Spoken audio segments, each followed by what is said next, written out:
ओम क्लीम कृष्णाय नमः। राधे राधे। स्वागत है आप सभी का आपके अपने YouTube चैनल उपासना की उपासना में। एकादशी व्रत का पारण कैसे किया जाता है, पारण का शुभ मुहूर्त क्या होता है, पारण के समय माता तुलसी की कौन सी कथा सुनी जाती है जिसको सुनकर एकादशी व्रत का पूर्ण फल प्राप्त होता है, यह संपूर्ण जानकारी आपके लिए इस वीडियो में दी जा रही है। वीडियो पसंद आता है तो आप इसे लाइक करें, शेयर करें और सब्सक्राइब करना बिल्कुल ना भूलें। एकादशी के व्रत को समाप्त करने को पारण कहते हैं। एकादशी व्रत के अगले दिन सूर्योदय के बाद पारण किया जाता है। एकादशी व्रत का पारण द्वादशी तिथि समाप्त होने से पहले करना अत्यंत आवश्यक है। यदि द्वादशी तिथि सूर्योदय से पहले समाप्त हो गई है तो एकादशी का व्रत पारण सूर्योदय के बाद ही होता है। द्वादशी तिथि के भीतर पारण न करना पाप करने के समान होता है। एकादशी व्रत का पारण हरिवासर के दौरान भी नहीं करना चाहिए। जो भक्त व्रत कर रहे हैं उन्हें व्रत तोड़ने से पहले हरिवासर समाप्त होने की प्रतीक्षा करनी चाहिए। हरिवासर द्वादशी तिथि की पहली 1/4 अवधि होती है। व्रत तोड़ने के लिए सबसे उपयुक्त समय प्रातःकाल का होता है। व्रत करने वाले भक्तों को मध्याह्न के दौरान व्रत तोड़ने से बचना चाहिए।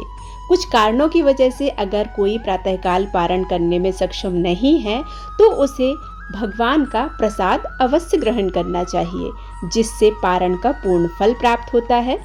द्वादशी के दिन प्रातःकाल ब्रह्म मुहूर्त में उठकर स्नान आदि से निवृत्त होकर पूजा घर में दीप ज्योत प्रज्वलित करके पूजा का संकल्प लेना चाहिए।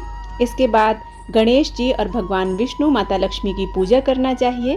पूजा के बाद माँ तुलसी की विधिवत पूजन करना चाहिए। धूप दीप अक्षत गंगा जल में दूध मिलाकर माँ वृंदा का अभिषेक करना चाहिए। द्वादशी तिथि पर एकादशी व्रत करने वाले को माँ वृंदा की माँ तुलसी की श्रद्धा विश्वास के साथ पूजा करना चाहिए। इस पूजन से एकादशी व्रत का पूर्ण फल प्राप्त होता है।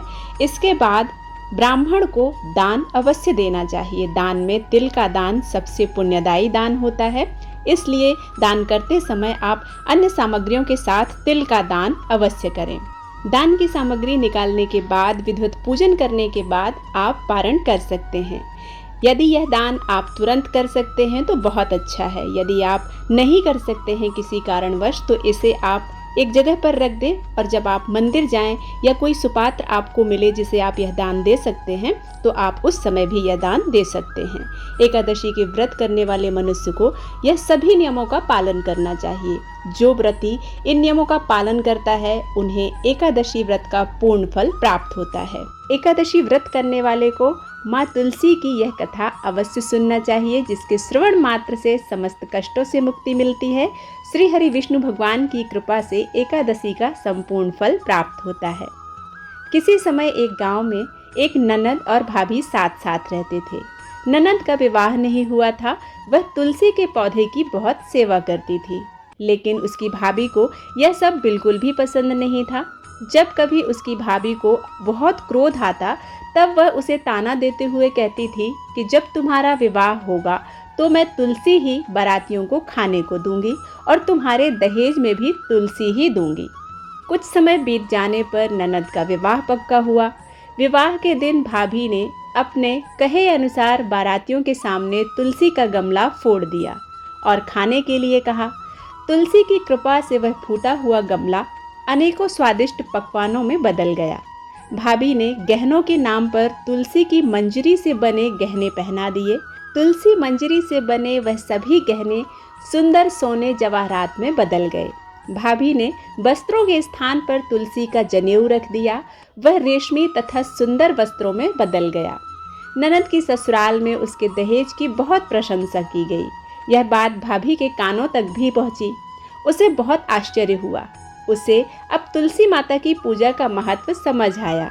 भाभी की एक लड़की थी। वह अपनी लड़की से कहने लगी कि तुम भी तुलसी माता की सेवा किया करो, तुम्हें भी बुआ की तरह फल मिलेगा। वह जबरदस्ती अपनी लड़की से सेवा करने को कहती, लेकिन लड़की का मन तुलसी की सेवा करने में नहीं लगता था।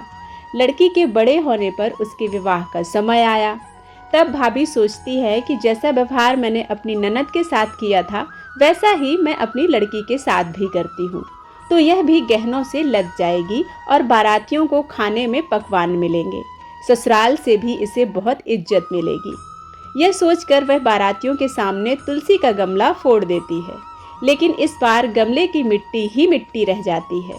मंजरी तथा पत्ते भी अपने रूप में ही रहते हैं। जनेऊ भी अपना रूप नहीं बदलता है। सभी लोगों तथा बारातियों द्वारा भाभी की बुराई की जाती है। लड़की के ससुराल वाले भी लड़की की बुराई करते हैं।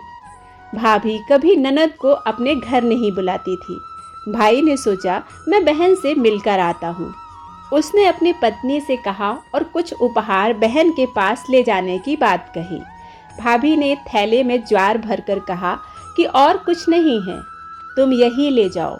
वह दुखी मन से बहन के पास चल दिया। वह पूरे रास्ते यही सोचते हुए जा रहा था कि कोई भाई अपनी बहन के घर क्या ज्वार लेकर जाता है।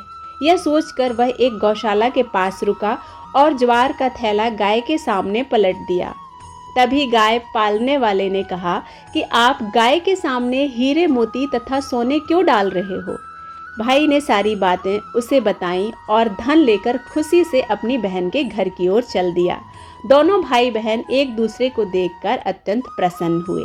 भाई ने अपनी बहन को सारी बातें बताईं। उसके बाद बहन ने भाई से कहा, भाई मैंने श्रद्धा, निष्ठा और विश्वास के साथ एकादशी का व्रत करते हुए माँ वृंदा की पूजा की है। तुलसी माता की पूजा करने से महालक्ष्मी स्थिर रूप से घर में निवास करती हैं। जिस प्रकार से तुलसी माता ने उस भाई की लाज रखी, उसी तरह से हम सभी की लाज माँ वृंदा रखें। वीडियो पसंद आता है तो आप इसे लाइक करें, शेयर करें और सब्सक्राइब करना बिल्कुल ना भूलें। मिलते हैं एक नई कथा के साथ, तब तक के लिए राधे राधे।